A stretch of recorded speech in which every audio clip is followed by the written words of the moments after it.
Oke, kita lanjut ya.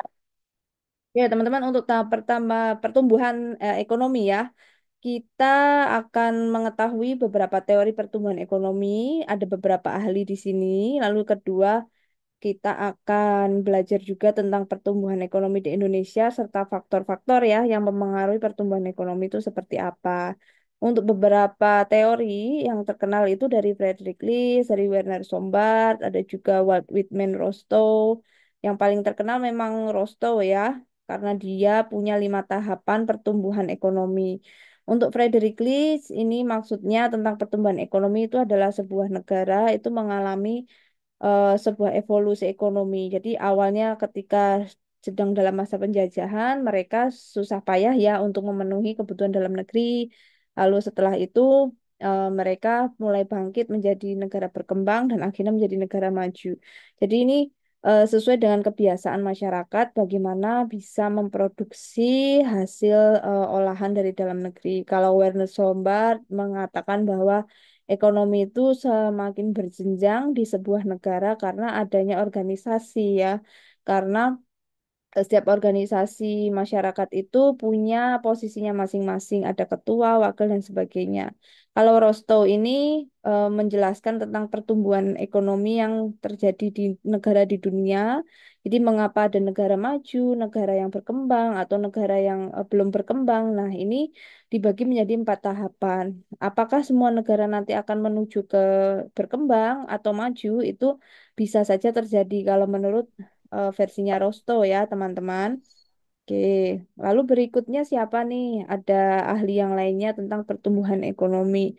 Ada Bruno Hildebrand, juga Karl Bacher, di mana Bruno dia lebih memfokuskan pada alat tukar menukar barter atau lebih fokus kepada falas ya, keuangan. Jadi semakin kuat mata uang negara tersebut, berarti dia mengatakan pertumbuhan ekonominya di negara itu baik.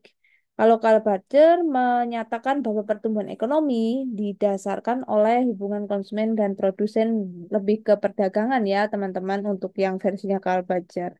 Nah, ini adalah tahapan dari pertumbuhan ekonomi sebuah negara. Jadi ada sekitar 5 kurang lebih ya, 4 sampai 5 menurut Rostow. Jadi Rostow ini adalah ahli ekonomi yang terkenal untuk meneliti kenapa negara-negara di dunia itu ada negara yang maju, negara yang berkembang, dan negara yang tradisional. Nah, ada 4 tahap. 4 tahap ini disebut dengan evolusi atau perubahan.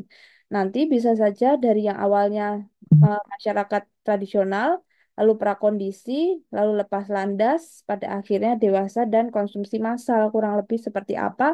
Itu nanti adalah negara yang punya industri besar yang dikonsumsi oleh warga negara di seluruh dunia. Misalnya saja Amerika Serikat ya negara maju berarti dia sudah sampai tahap kelima di mana industrinya untuk memenuhi kebutuhan warga-warga negara di seluruh dunia.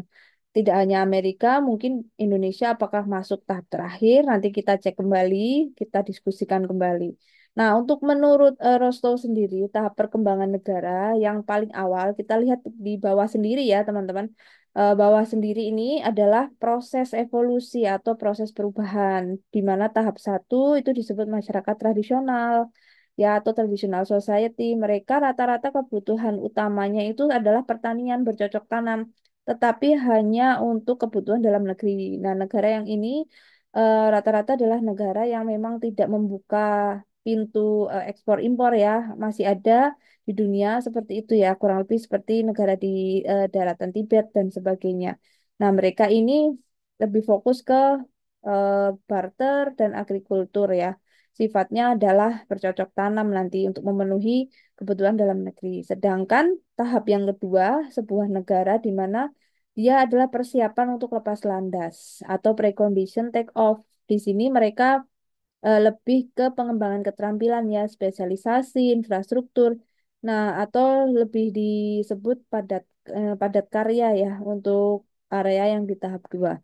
Berikutnya, ketika sebuah negara itu bisa akhirnya maju itu ya, memperbesar industrinya dan semakin banyak untuk mengekspor ke luar negeri, ini disebut dengan tahap 3 atau take off. Nah, di sini masyarakat itu sangat bergantung dengan hal-hal yang berkaitan dengan industri besar seperti investasi dan juga perkembangan wilayah. Tapi nanti skupnya itu hanya di beberapa negara saja untuk mencukupi kebutuhan dalam negerinya, begitu ya. Untuk tahap kelima, di mana ini konsumsi, sorry, untuk masuk dari tahap ketiga lepas landas, itu biasanya nanti dia akan bergerak atau berevolusi pada tahap keempat, teman-teman, yaitu gerak menuju kematangan, gitu ya. Gerak menuju kematangan atau, sorry, kita sebut dengan drive to maturity. Ya, di mana ini sudah ada barang-barang yang spesialisasi dari negara tersebut. Misalnya Indonesia sendiri sudah lewat ya dari padat karya ke padat modal dan mulai punya industri besar di Cikupa, Tangerang, gitu ya, di Bekasi, di mana juga melakukan ekspor biji besi, baja, dan sebagainya. Dan akhirnya sudah punya barang-barang inovasi yang nanti dijual gitu ya ke negara tetangga. Nah, atau ketergantungan impornya berkurang. Itu adalah ciri-ciri sudah menuju kematangan. Tetapi kalau masih banyak impor barang jadi, ini rata-rata belum bisa dikatakan negara tersebut berada di tahap 4. Lalu yang berikutnya ketika sudah bisa berkembang gitu ya, sudah tidak bergantung pada negara asing lagi, itu masuk ke tahap 5, teman-teman. Tahap 5 ini adalah konsumsi tinggi atau high mass consumption, di mana orientasinya adalah konsumen, di mana mereka ini punya industri yang cukup besar untuk memenuhi kebutuhan warga-warga di dunia, atau sifatnya adalah pengelolaan ekonomi pasar atau ekonomi global itu tergantung dengan hasil produksi mereka, begitu. Oke. Oh ya, oke, Edel ya, boleh, silakan. Ya, oke, kita lanjutkan lagi ya. Untuk yang teman-teman ingin mengetahui siapa Bapak Rosto yang sudah membagi pertumbuhan ekonomi menjadi 5 tahapan, beliau adalah seorang ahli ekonomi ya. Beliau ini punya pendapat bahwa Rosto ya punya pendapat bahwa pembangunan merupakan proses yang bergerak di mana bergeraknya berupa garis lurus, yakni garis lurus ini penggeraknya adalah masyarakat. Ya, masyarakat itu punya kegiatan di mana kegiatan yang produktif diusahakan oleh pemerintah, dikelompokkan, lalu dikoordinir sehingga menjadi sebuah industri pada akhirnya. Nah, dari yang awalnya masyarakat terbelakang, masyarakat tradisional, masyarakat yang berkembang, persiapan menuju maju, akhirnya menjadi negara yang sangat maju atau maju. Kurang lebih seperti itu tahapannya, teman-teman. Nanti ada ciri-cirinya apabila dia masih berupa negara tradisional ya. Kondisinya belum produktif, mereka hanya mengelola satu perekonomian saja, pola kerjanya juga tradisional gitu ya, orientasinya hanya memenuhi kebutuhan dalam negeri ya, dan kebanyakan memang sektor pertanian, bercocok tanam, ubi gitu dan sebagainya. Tetapi hanya untuk dikonsumsi dalam negeri saja.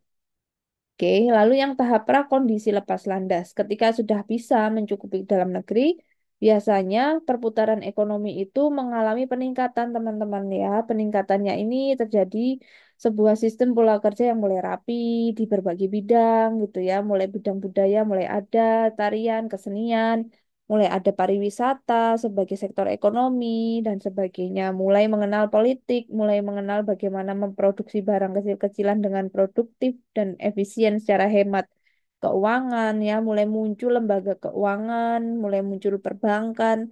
Ketika perbankan sudah lebih dari satu gitu ya di satu negara, itu sudah kita katakan kondisi yang persiapan untuk lepas landas. Biasanya ini nanti ada perkayuan gitu ya, mereka punya batu bara dan sebagian baru kecil-kecilan ya, atau tekstil kecil-kecilan.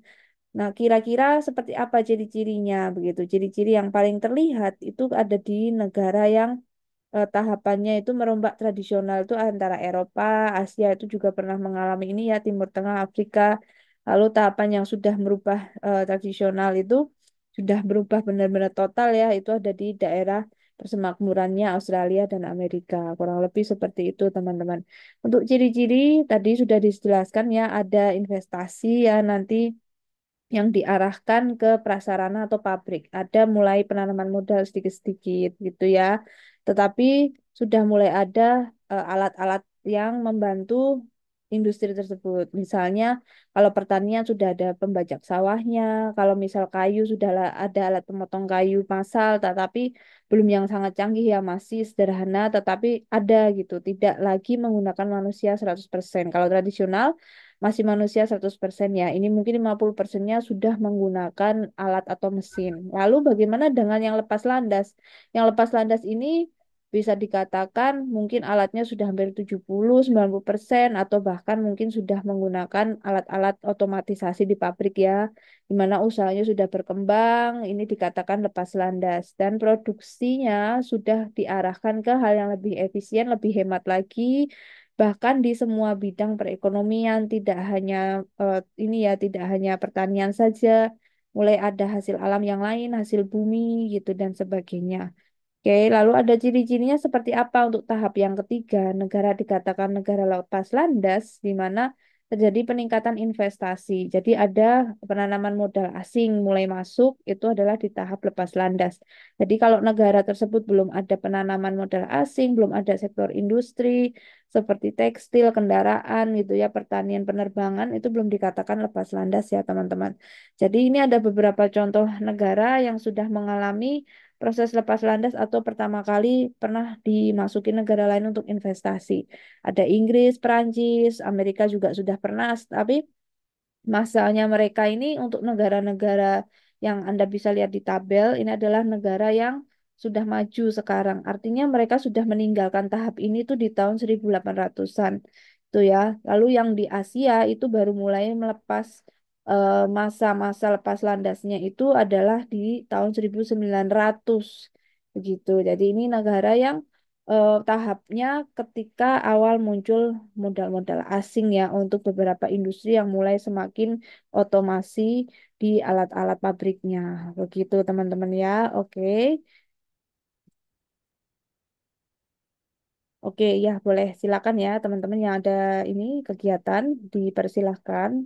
Oke, bagi yang lain juga tidak masalah. Nanti sambil berjalan saja ada rekaman aman teman-teman ya. Berikutnya ada yang tahap keempat ketika sudah lepas landas gitu ya, sudah mulai ada modal asing masuk sehingga perekonomian semakin meriah ya, semakin dinamis. Akhirnya ada tahap keempat atau tahap matang. Di sini industri itu semakin berkembang ya, modalnya semakin banyak sehingga banyak juga negara-negara lain untuk menginvestasikan ke negara tersebut. Artinya dari padat karya ke padat modal, dari industri yang isinya manusia semua untuk pabriknya lama-lama isinya adalah orang-orang asing untuk memodalin kegiatan industri ya. Nah, ini yang disebut dengan padat modal, teman-teman. Nah, Indonesia sudah mulai di proses ini. Indonesia ada di proses keempat ya, kira-kira seperti itu. Karena tetap kita mau katakan maju, tetapi masih ada impor, ketergantungan impor. Nanti kita bisa bahas kenapa masih ada ketergantungan impor gitu ya. Mungkin ada beberapa hal yang tidak bisa dilepaskan permasalahannya, oke? Jadi di sini mampu menginvestasikan pendapatan nasional sehingga nanti sudah punya anggaran untuk gross domestic product dan devisa negara itu seperti sudah hitung-hitungan rumah tangga negaranya mereka sudah ada begitu ya. Oke, lalu apalagi ciri-ciri yang nampak dari tahap 4 ini, teman-teman ya. Di tahap keempat ini gitu ya, mereka lebih ke muncul titik apa namanya tenaga kerjanya punya keahlian, mulai ada tenaga kerja yang ahli di bidangnya gitu ya. Lalu untuk yang pertanian mulai menurun gitu ya. Kenapa pertanian itu mulai menurun? Karena dianggap sektor pertanian itu masih berkaitan hal yang tradisional. Kalaupun pertaniannya masih ada, biasanya sudah menggunakan robot, mesin, sudah ada inovasi gitu ya, ada rekayasa genetika itu seperti yang dilakukan di Jepang ya, pertaniannya sudah pertanian yang artifisial, jadi bukan organik lagi. Kalaupun organik itu berarti organik yang sudah disentuh dengan beberapa teknologi ya, itu artinya sudah masuk ke 4 ke 5. Bukan pertanian yang tradisional sekali yang masih menggunakan pupuk kandang gitu, yang benar-benar mengolahnya tanpa pabrik ya, pupuk kandangnya masih asli ya, ada sapinya, lalu sapinya tinggal digeser aja gitu ya, tidak perlu diolah kembali. Nah, kalau masih diolah lagi dan sebagainya itu sudah masuk 3, 4, 5, teman-teman ya. Dan biasanya lebih ke banyaknya industri pabrikan, teman-teman, yang pertanian mulai berkurang ya, kurang lebih seperti itu. Leading sektornya lebih ke teknologi, industri, dan kurang lebih itu ya. Lalu ada tekstil, besi, dan sebagainya. Nah, ini yang terjadi di Inggris itu juga masih tahap 4, teman-teman, ternyata. Tapi ada juga Inggris bilangnya negara yang di tahap 5. Tapi ternyata dia juga mengimpor minyak gitu ya dari Asia. Tetap aja industri di Inggris itu membutuhkan bahan bakar dari Asia ternyata, teman-teman ya. Oke, ini adalah tahap industrialisasi ketika satu negara membangun sektor industrinya itu menjadi sebuah kawasan besar untuk dilakukan ekspor. Nah, ini yang disebut dengan tahap keempat. Kalau kalian pernah main video games ya, games di aplikasi handphone atau di laptop itu kan ada The Sims ya, simulator The Sims yang 4 ada The Sims City. Nah, The Sims City itu bagaimana kita mengelola kota. Semakin maju kotanya tuh semakin banyak pabriknya karena pabrik itu yang akan mendapatkan poin ya, uang kita jadi banyak tuh karena kita punya industri pabrik. Nah, semakin langka barang yang diproduksi dan butuh waktu yang lama untuk memproduksi dan kerumitannya makin tinggi, itu biasanya devisanya semakin bertambah. Lalu kita punya ruang untuk barter ya, kalau di game The Sims itu, di Sims City ada ruang khusus untuk barter dari negara ke negara tetangga. Itu kita bisa bertukar gitu ya, teman-teman, bertukar, bisa saling membeli barang gitu untuk produksi tersebut. Oke, itu hanya sekilas saja. Lalu tahap terakhir, tahap kelima, ini disebut tahap konsumsi massal yang sangat besar. Itu ya, high mass consumption stage, di mana ini cirinya adalah pendapatan masyarakat tuh semakin tinggi. Ditunjukkan dari mata uangnya, teman-teman. Mata uangnya dibandingkan mata uang negara lain, itu mata uangnya buat kita hitungannya mahal. Misalnya saja nasi goreng di Indonesia itu 25.000, 35, 50.000 itu paling mahal ya untuk di restoran gitu. 75 lah misalnya atau 150 termahal. Tetapi kalau di Australia atau di Singapura, satu porsi nasi goreng yang street food, street food ya, stall gitu ya, rumah makan sederhana saja katakan, itu paling murah 200.000, teman-teman ya, atau sekitar $2,5 gitu. Nah, ini artinya kan ada perbedaan mata uang falas yang pendapatan masyarakatnya berbeda. Nah, ini yang mencirikan di mana dia merupakan negara dengan tahap konsumsi massa tinggi. Artinya dia punya falas itu lebih kuat dibanding negara lain ya, teman-teman. Ciri-cirinya di situ. Sehingga dia mampu memenuhi ya, atau negara ini mampu memenuhi kebutuhannya dalam negeri sampai kebutuhan negara lain, tetangga yang juga berdagang dengan negara tersebut ya. Bahkan tingkatannya sampai ke tersier, tidak hanya sandang pangan papan, bahkan sampai ke hiburan pun dia punya produksi hiburan, pariwisata yang terkenal, yang menjadi konsumsi di negara-negara lainnya. Seperti Hollywood misalnya, atau juga seperti drama Korea yang sampai dijual ke negara tetangga. Artinya kan sudah industri yang tersier ya, hiburan. Berarti dia sudah kategori negara tahap kelima. Apakah hiburannya Indonesia ada yang sampai dikonsumsi luar negeri? Yang kebetulan memang pariwisata ya, seperti di Bali begitu. Lebih ke alam ya, lebih wisata alam, bukan wisata yang hasil kreasi ciptaan manusia ya. Oke, lalu berikutnya yang nomor dua, tentang perkembangan industri, ini tahap tinggi di mana sumber daya ini sudah taraf ahli. Jadi ada beberapa orang yang dia memang ahli di bidangnya. Misalnya ini adalah perminyakan, gas gitu ya.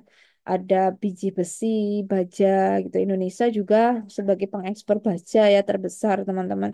Pengekspor nikel juga, ada minyak goreng, kelapa sawit. Indonesia itu ahli di situ ya, teman-teman.